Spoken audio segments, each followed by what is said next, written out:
এই ছোট লোকের বাচ্চা রিকশাওয়ালা গরিব, এই তুই রাস্তার মাঝখানে গাড়ি রাখছিস কেন? হ্যাঁ, আমি শুনতে পাচ্ছিস না যে হর্ন বাজছে? এটা তোর বাপের রাস্তা, তুই রাস্তার মাঝখানে তো রিকশা রাখছস? এই খবরদার, উল্টাপাল্টা কথা বলবেন না। আপনার চোখ কি সামনে নাকি পিছনে? আপনি দেখতে পাচ্ছেন না যে আমি এক কোনায় দাঁড়িয়ে আছি? এই তুই আমার মুখে কথা বলস? এত সাহস তো তোর ছোট লোক কোথাকার।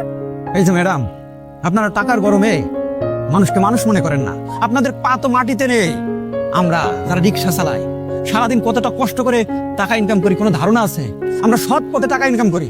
এই তোর মতো অশিক্ষিত ছোট লোকের কাছ থেকে আমার শিখতে হবে? হ্যাঁ, আমার জানতে হবে যে কোনটা ন্যায় কোনটা অন্যায়। আপনি আমাকে বারবার অশিক্ষিত অশিক্ষিত বলবেন না, মেজাজটা কিন্তু খুব খারাপ হয়ে যাচ্ছে। তাই তুই যে এতক্ষণ আমার মুখে মুখে তর্ক করলি, তুই জানিস আমি কি করতে পারি?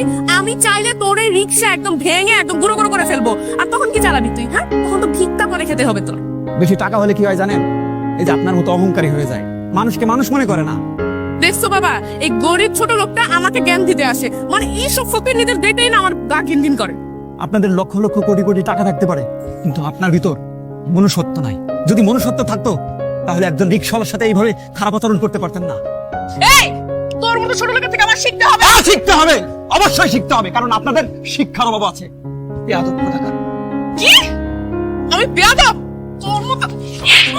তোর কত বড় সাহস, হ্যাঁ? তুই আমাকে মানুষ মনে করিস না? আমরা রিকশা চালাই, খাই, আমরা মানুষ। আর আঙ্কেল, আপনি আপনার মেয়েকে মানুষ করতে পারেন নাই, একটা অমানুষ বানিয়েছেন। মানে দুই বেলা পান্তা ভাত খেয়ে চলে সবার মুখে বড় বড় কথা ফুটছে না? আমি একটা চাকরির জন্য দাঁড়ে দাঁড়ে ঘুরছি, আমি পাইনি। সবাই খালি ঘুষ চাই, ঘুষ।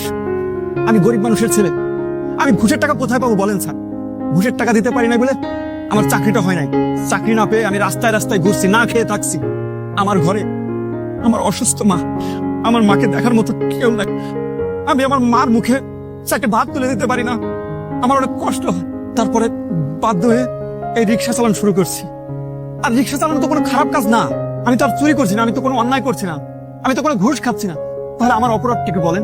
এই তোর সাথে কথা বলতে না আমার গা ঘিন ঘিন করছে। এই কেমন চোর সামনে যা, যা তো, না হলে কিন্তু আমি তোর লাথি উস্তা মারা শুরু করে দেবো। আঙ্কেল, আপনার মেয়ে শিক্ষিত হতে পারে কিন্তু সুশিক্ষিত হয়নি। আর শোনেন ম্যাডাম, আমি গরিব কিন্তু অশিক্ষিত না। আমি রিক্সা চালাই, খাই, কিন্তু কোনো চুরি করি না, কোনো বাটপারি করি না। আপনারা তো চুরি করেন, বাটপারি করেন। আর আঙ্কেল, আপনার মেয়ের গায়ে হাত তুলছে, পারলে আমার ক্ষমা করে দিন।